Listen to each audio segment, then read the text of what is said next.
우리 인간들은 살아가면서 많은 것을 얻습니다. 알몸으로 와가지고 옷도 걸치게 되고, 또 장신구도 걸치게 되고, 또 필요한 도구들도 얻게 되고, 또 가정도 얻게 되고, 가족도 얻습니다. 그러나 동시에 살아가다 보면 얻는 것만 있는 것이 아니라 많은 것을 잃기도 합니다. 친구를 잃기도 하고, 직장을 잃기도 하고, 건강을 잃어버리기도 합니다. 제가 대학 공부를 위해서 서울로 올라와서 첫 번 병원을 갔습니다. 제가 아파서가 아니라 친구가 아파서 서울역 근처에 있는 남영역 굴다리 옆에 있는 조그마한 동네 병원 같은 곳을 갔습니다. 한 42년 전인데 친구를 기다리는 동안 병원 벽에 붙어있는 한 글귀를 보았습니다. 지금이야 이제 인구에 회자되어서 그렇게 신선한 맛이 없습니다만, 그 당시 처음 읽은 저로서는 참 괜찮은 문구다, 마음에 간직해 두는 게 좋겠다 해서 지금까지 떠오르는 문구입니다. 여러분도 잘 아시는 귀절이죠. 돈을 잃으면 조금 잃은 것이요, 명예를 잃으면 많은 것을 잃은 것이요, 건강을 잃으면 모든 것을 잃는 것이다. 지난 42년 동안 이게 누가 한 말인가를 제가 추적해 왔는데 며칠 전에 알아냈습니다. 독일의 시인 괴테가 남긴 말이라고 들었습니다. 자, 이러한 소실이나 손실이나 상실이나 멸실의 결과는 오직 슬픔뿐이죠. 그런데 우리가 경험하는 가장 큰 손실이 있으니 목숨, 즉 생명입니다. 우리가 재산을 잃을 수도 있고 명예나 건강을 잃기도 하지만 이런 것들은 나중에 다시 되찾을 수도 있고 다른 것으로 대체될 수도 있습니다. 그러나 죽음으로 인한 손실은 회복이나 대체가 불가능합니다. 왜냐하면 모든 생명 있는 것들에 있어서 목숨은 단 하나뿐이기 때문입니다. 그래서 우리가 이생이나 삼생이나 사생이라고 말하지 않고 일생이라고 말하는 것이죠. 그래서 우리는 일생을 명받아서 이 땅에서 살아가는 생명입니다. 생을 명받았다 해서 우리의 이 목숨을 생명이라고도 말합니다. 두 번 주어지지 않습니다. 여벌이 있는 것도 아닙니다. 리허설도 없습니다. 그래서 우리는 이 죽음이라고 하는 문제 앞에서 숙연해지지 않을 수 없는데, 인간은 대체로 다른 사람들의 죽음 앞에서는 좀 후해지고 넉넉해지며 최고의 예의를 표시하기도 하지요. 흔히 헐리우드 영화에서 많이 나오는 장면 중에 하나가 조국을 위해서 싸우다가 죽은 군인의 장례식입니다. 그 관은 국기로 덮여 있고 그 죽음 앞에서 모든 사람들이 거수경례를 합니다. 죽은 사람이 계급이 낮은 사람이라 할지라도 높은 계급장을 단 사람들이 그의 죽음 앞에서 경례를 합니다. 죽음이라고 하는 절대적인 문제 앞에서 계급의 높고 낮은 것은 문제거리가 되지도 않습니다. 한국전쟁이 발발한 지 70년이 되는 6월 25일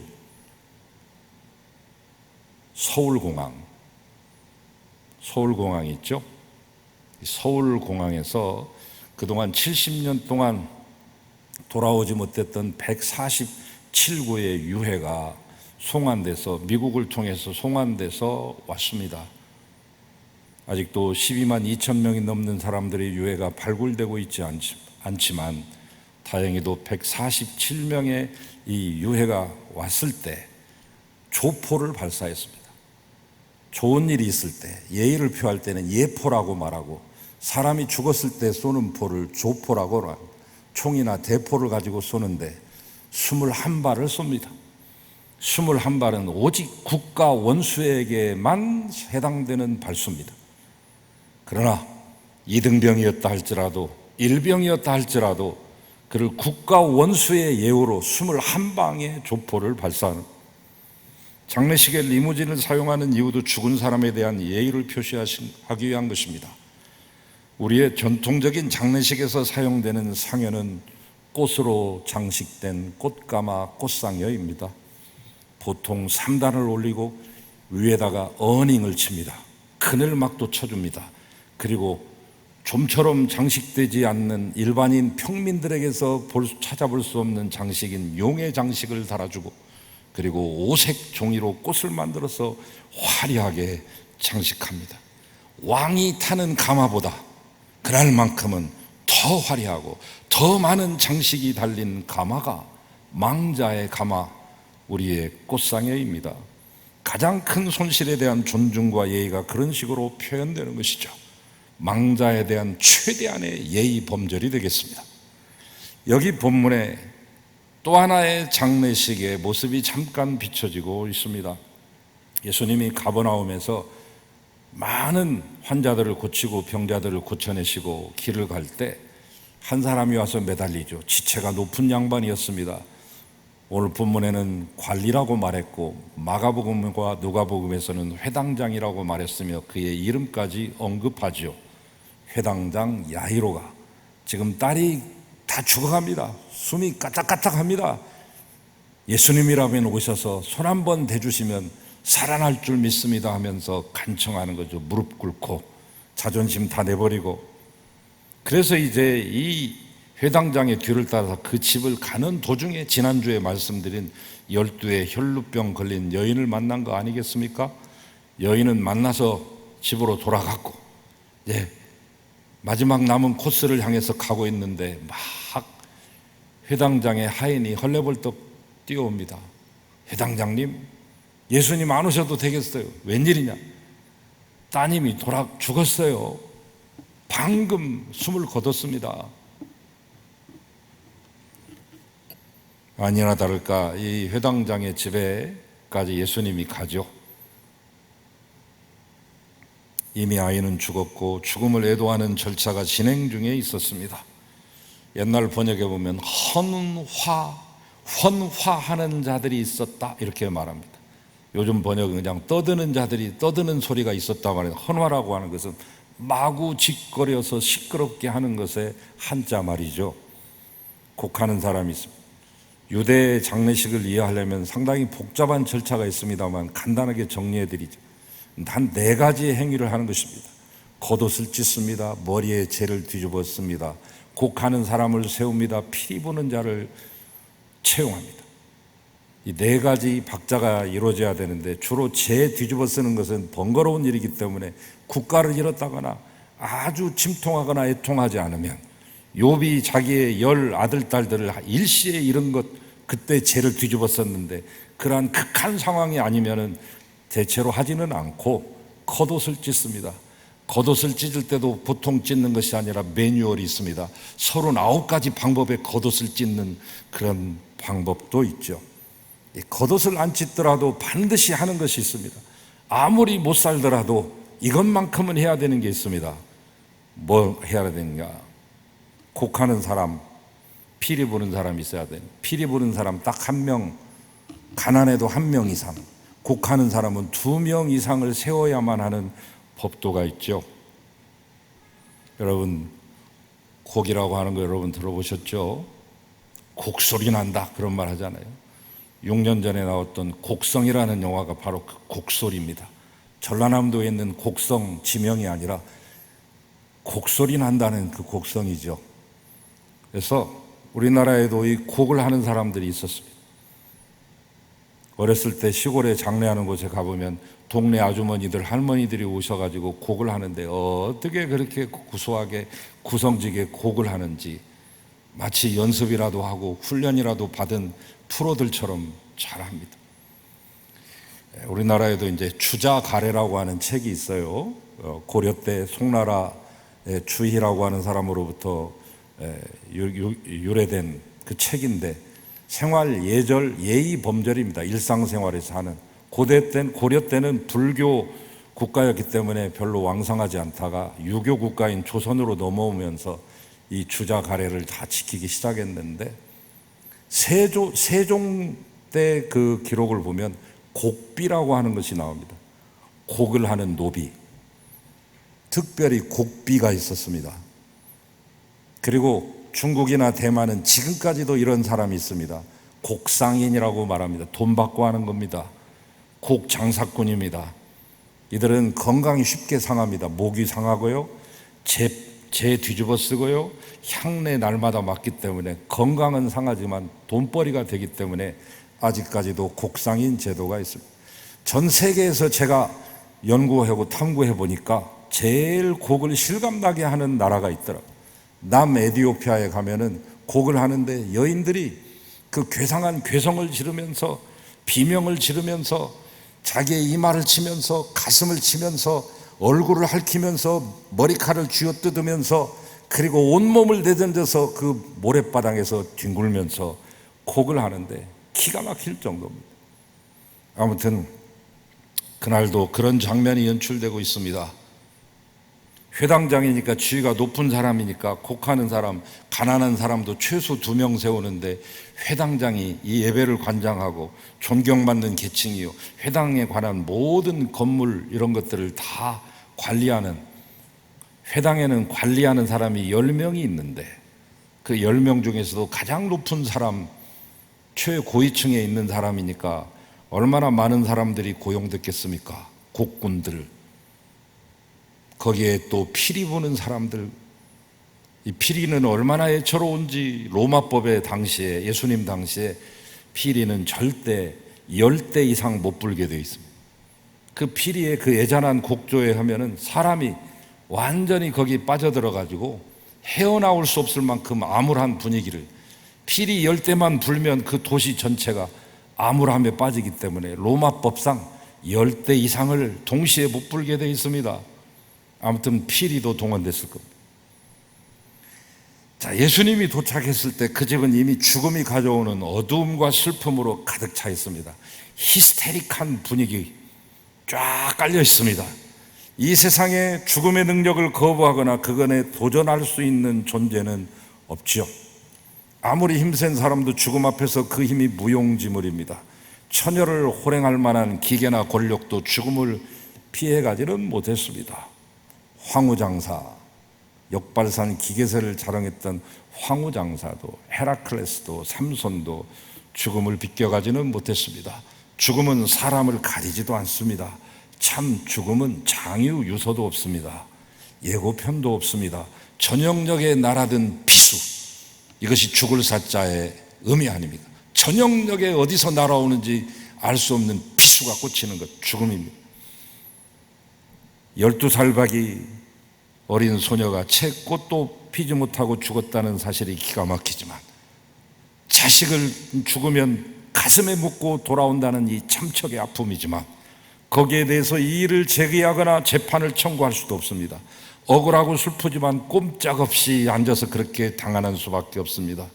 이처럼 우리 인간은 죽음 앞에서 너무나 무력한 존재죠. 그렇다면 왜 우리가 죽음을 당해야 되는지, 죽음의 본질, 죽음의 기원은 무엇인지 살펴봐야 되겠죠.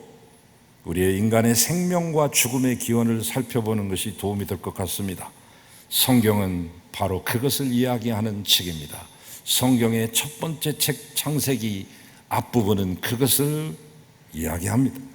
태초에 하나님께서 흙으로 사람을 지으시고 생기를 불어서 그 코에 넣으시니 사람이 생명, 즉 살아있는 영적 존재가 됐다, 이렇게 말합니다. 원어에 보면 니시마트 하임을 불어넣으니 네펫이 하야가 되었다. 네펫이 하야라고 하는 말을 공동번역에서는 사람이라고 말했고 표준 세번역에서는 생명체라고 말했으며 현대인의 번역에서는 산 존재라고 말했고 영어 성경 NIV에서는 a living being이라고 말했습니다. 살아있는 존재. 국어사전적인 의미로는 살아있는 넉입니다. 그러니까 굳이 우리 인간의 구성 요소를 말하면 딱 2가지예요. 흙으로 된 부분, 하나님이 생기로 집어넣은 부분, 뭐 영혼, 육 뭐 이런 거 나눌 거 없이 그냥 흙이 있고 생기가 있는 것이죠. 지금 우리 자신을 여러분 스스로 분석해서 어떤 부분이 흙이고 어디서부터가 하나님이 불어넣으신 생기인지 구별하기가 쉽지 않습니다.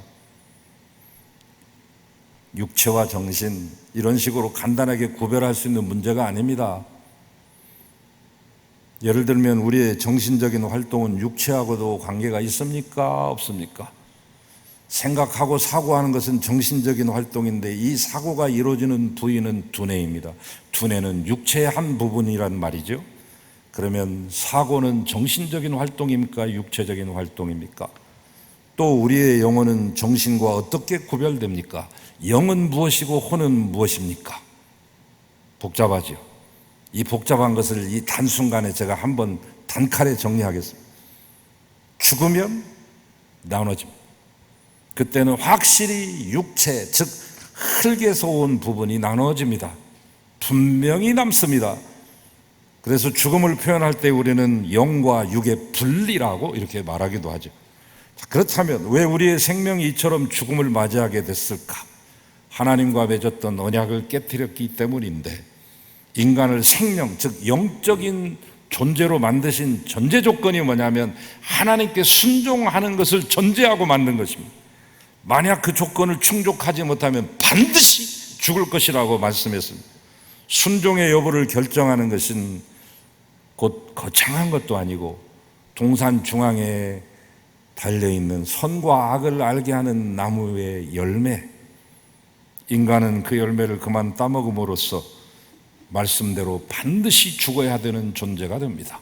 히브리서 9장 27절 말씀에 한 번 죽는 것은 사람에게 정하신 것이고 그 후에는 심판이 있으리니, 이처럼 언젠가는 죽어야 하는 존재인 인간은 죽음 앞에서 숙여내지 않을 수가 없습니다.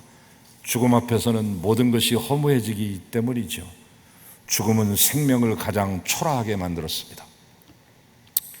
그래서 1952년에 노벨 평화상을 탄 이 알버트 슈바이처 박사, 이 아프리카의 서쪽 지역의 가봉이라고 하는 나라의 랑바레네라고 하는 그런 원시림에서 의료 생활을 했습니다만, 그분은 사실 의사이기 전에 제일 먼저 루터교 목사의 아들로 태어난 독실한 신앙인이요, 제일 공부를 먼저 한 것이 철학입니다. 철학 박사가 됩니다. 얼마나 공부를 잘했는데 그 다음에 바로 신학 박사가 됩니다. 그는 예수의 역사적 예수를 연구하고 예수의 생애에 대한 걸출한 논문을 써냅니다. 바울 연구에 있어서도 탁월합니다. 20세기의 최고의 신학자 중에 하나인데 워낙 밀림의 성자 하니까 밀려버렸어요. 신학이 얼마나 우수한 신학이었는지. 그런가 하면 그는 오르간을 연주하는 연주자일 뿐만 아니라 오르간을 고칠 줄 아는 기술자이기도 합니다. 바흐의 연주에 있어서는 세계 최고였습니다. 당시 아프리카 사람들이 이렇게 말했습니다. 저 양반은 랑바렌에 와서 우리의 낡은 육체를 고쳐주더니 유럽에 건너가서는 오르겐을 고치네. 그 정도로 오르겐의 대가입니다. 맨 나중에 그는 의학 박사가 됩니다. 순서로 본다면 의사가 조금 딸리는 거예요. 큰 의술이 있었다거나 뭐 걸출한 의사는 아니에요. 명의는 아니에요. 그러나 일생을 그곳에서 그 버려진 생명들을 돌보면서 당시 유럽 사람으로서는 상상할 수 없는 생명 사랑을 정신을 가지고 온 몸과 힘을 다해서 간호학을 부인에게 공부하게 해가지고 같이 그곳에 건너가서 생명들을 돌봤는데, 그가 한 말이 뭐냐면 이런 말입니다. 인간으로서 올바로 사색한다면 궁극적으로 생명을 중시하는 데까지 이를 수밖에 없다. 사실 여러분, 인간 사회에서 일어나는 비극적인 일들은 모두 생명을 경시하는 데서 나오는 거 아닙니까? 전쟁, 폭력, 기타의 모든 범죄가 그렇습니다. 생명은 하나이기 때문에 인간의 입장에서 존중하고 경외심을 가지고 대하는 것이 소중합니다. 코로나가 확산됩니다. 이제 3단계로 격상될지도 모르겠습니다. 우리가 조금 더 타인의 생명을 배려하고 존중했다면 이 정도까지 되지는 않았을 텐데 하는 아쉬움도 있죠. 이럴 때 우리는 우리의 목소리를 죽여야 됩니다.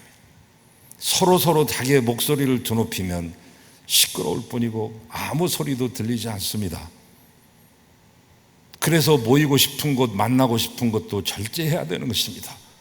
예전에는 교회는 모이는 곳이라고 말했지만 이제는 흩어지는 기능을 다하면서 진정한 교회의 본질, 성도들의 실력을 삶의 자리에서 보여줘야 되는 그런 때로 전환된 것입니다.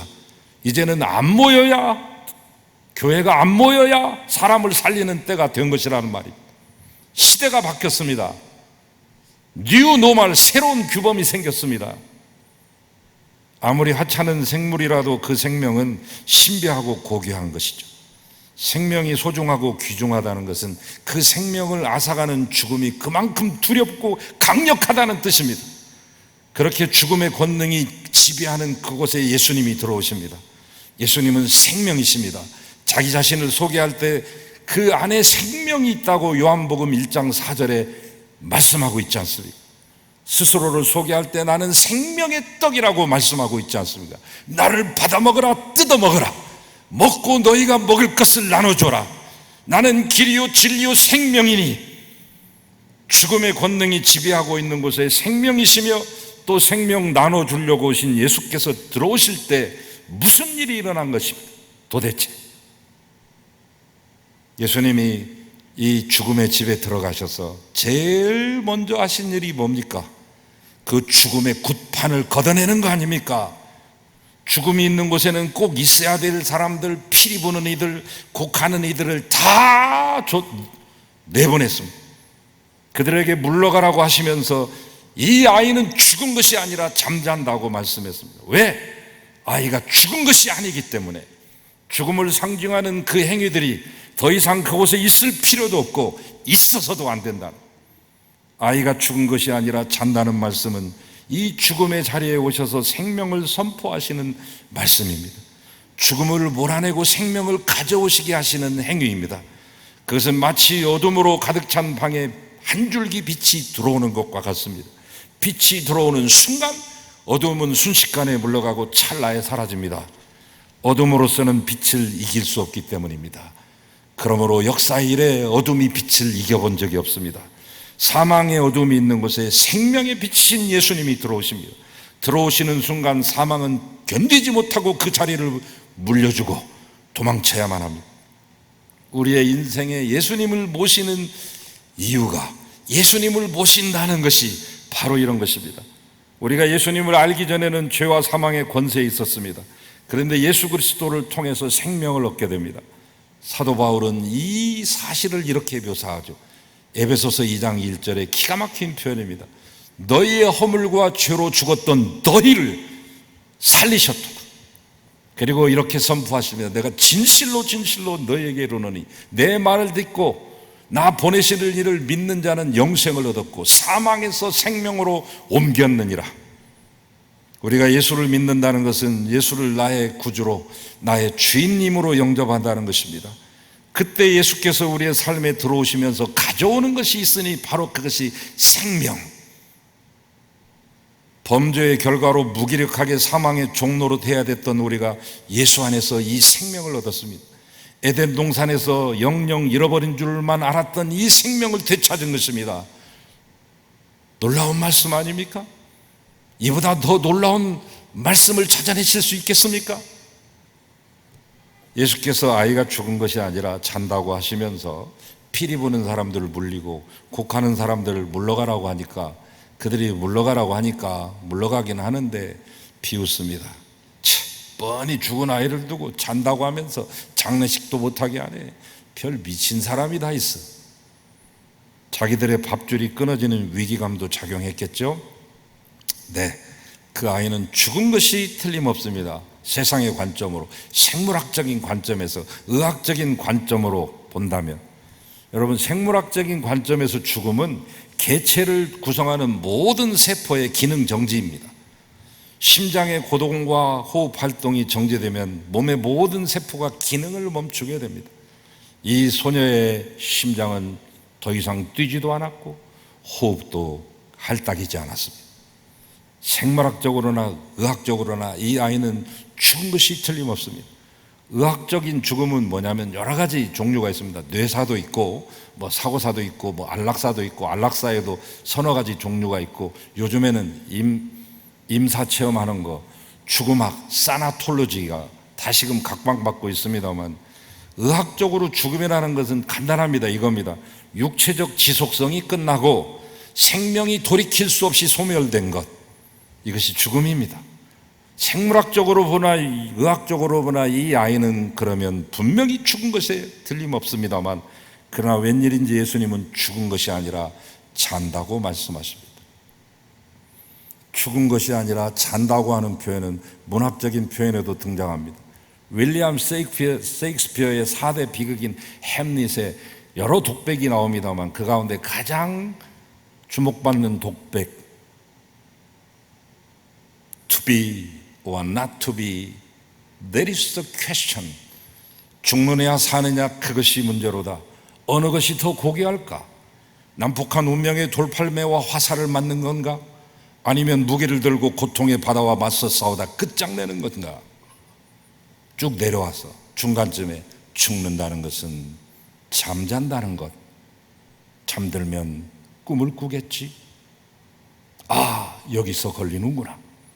이렇게 하면서 진행되는데, 여기서 말하는 죽는다는 것은, 잠잔다는 것은 성경에 나와 있는 사도 바울이 말한 얘기나 예수님이 말한 그 표현이 아닙니다. 그 내용이 아닙니다.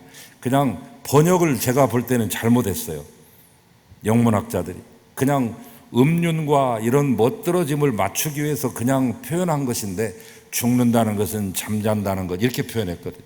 영어의 원어에는 to die, to sleep 이렇게 돼 있습니다.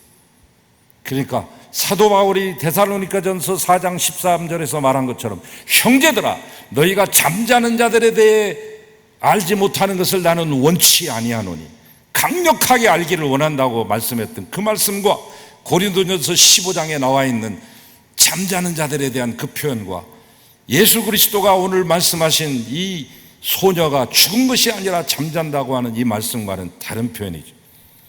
여러분, 죽은 것과 자는 것은 비슷하면서도 완전히 다릅니다. 잠귀가 밝은 사람은 바스락거리는 소리에도 금방 깨죠. 그런데 어떤 사람은 잠이 한번 들면 업어가도 모릅니다. 옛날 여러분 학창시절에 수학여행을 가거나 MT를 가거나 교회에서 수련회를 가거나 성가대 수련회를 가거나 아침에 일어나 보면 얼굴이 낙서가 돼 있고 간판이 돼 있고 가면 쓴 것처럼 그려져 있는 경우가 나죠. 죽음처럼 잠을 자는 사람은 대부분 그런 일을 당합니다. 그래서 자고 있을 때는 별짓을 해도 모릅니다. 그러나 그렇게 아무런 감각이나 의식도 없이 죽은 것처럼 자던 사람도 아침이 되면 깨어나잖아요. 죽은 사람과 잠자는 사람의 차이는 뭐냐? 깨어나느냐, 영원히 깨어날 수 없느냐, 이 차이인 것입니다. 목숨이 끊어져 죽은 아이를 보고 예수님은 죽은 것이 아니라고 말합니다. 사람들 보기에는 절대로 깨어날 수 없는 죽음인데, 예수께서는 언제라도 흔들면, 언제라도 부르면 깨어날 것처럼 말씀하십니다. 나사로가 죽었을 때도 예수님은 죽었다고 말하지 않았습니다. 우리 친구 나사로가 잠들었다. 자, 이제 깨우러 가자. 우리 인간에게 죽음은 절대적인 죽음인데, 생명을 지으신 하나님 보시기에는 잠깐 자는 것 같을 뿐이죠. 지금 예수님이 아이가 죽은 것이 아니라 잔다고 하는 이 말은 자신이 바로 그 생명의 창조자이며 주관자이라고 하는 것을 선포하는 순간입니다. 지금까지는 각종 질병을 고치심으로 불행과 고통에서 구해주셨는데, 이제는 더 한 발짝 나아가 죽음의 문제를 해결하실 분이라는 것을 암시하는 것입니다. 마태는 기가 막힌 배치를 해놓고 있는 것입니다. 혈류병 걸린 여인을 고치고 12살 된 이 어린 소녀를 죽음에서 건지는 이 장면을 통해 더 나아가 예수 그리스도가 죽지만 그분이 부활할 것이라고 하는 예고편을 상영하고 있는 것이죠. 죽음의 문제를 해결한다는 것은 하나님과 인간 사이에 가로막힌 가장 큰 문제를 해결하는 것입니다. 결국 예수께서는 자신의 죽음이라는 대가를 치르시고 우리를 그 죽음으로부터 구원하십니다. 이것을 가리켜 사망에서 생명으로 옮겼다고 하는 것입니다. 우리가 예수를 믿을 때 생명을 얻었다는 것이 바로 그 뜻입니다. 그래서 그리스도 안에서 성도의 죽음은 잠자는 것에 비유되는 것입니다. 그래서 예수 그리스도를 가리켜 이렇게 말합니다. 그의 부활을, 예수 그리스도는 잠자는 자들의 첫 열매가 되셨도다. 저나 여러분이나 언젠가 죽음을 맞이하게 되겠죠. 그러나 우리의 죽음은 심판과 멸망을 향한 죽음이 아니라 죄와 사망의 권세에서 벗어난 성도의 잠자는 시간에 들어가는 것입니다. 사도 바울은 이렇게 말합니다. 보라, 내가 너에게 비밀을 말하노니 우리가 다 잠잘 것이 아니요 마지막 나팔에 순식간에 홀연히 다 변화하리니 나팔 소리가 나매 죽은 자들이 썩지 않을 것으로 다시 살고 우리도 변화하리라. 이 썩을 것이 불갑을 썩지 않을 것을 입겠고 이 죽을 것이 죽지 않음을 입으리로다. 사망아 너의 쏘는 것이 어디 있느냐? 사망아 너의 이김이 어디 있느냐? 그러므로 성도의 죽음은 두렵고 고통스러운 것이 아니라 잠시 잠들었다가 우리의 본향인 천국을 향해 나아가는 관문이 될 것입니다. 예수 그리스도가 우리 삶에 올 때 이처럼 죽음의 권세가 물러가고 생명이 주어집니다. 우리는 구원받고 새 생명 얻었지만 오랫동안 살아가다 보면 지치고 낙심될 때 있습니다. 우리 마음이 죽음에 이른 듯이 고통스러운 순간을 맞을 때도 있고 살 소망이 끊기는 힘든 순간을 맞이할 때도 있습니다. 그러한 어둠의 순간에서 벗어나는 것도 생명이신 예수 그리스도를 통해 가능합니다. 또 우리가 영적인 어둠에 빠질 때도 있습니다. 그리하여 믿음이 나태해지고 마음이 교만해지기도 하고 범죄의 유혹에 빠질 때도 있습니다. 이때 역시 생명이신 예수 그리스도께서 우리 가운데 오시면 영적 어둠에서 벗어날 수 있습니다. 눈을 들어 하늘 보고 좌로 보나 우로 보나 앞을 보나 뒤를 보나 온 세상이 온통 죽음의 구판으로 가득 차 있죠. 여러분 살아생전에 이처럼 한꺼번에 위기를 당해보신 적이 있습니까? 온난화로 인해서 우리가 대가를 치를 거라고 알았지만 동시다발적으로 전 세계적으로 이처럼 한꺼번에 터질 줄 알았습니까?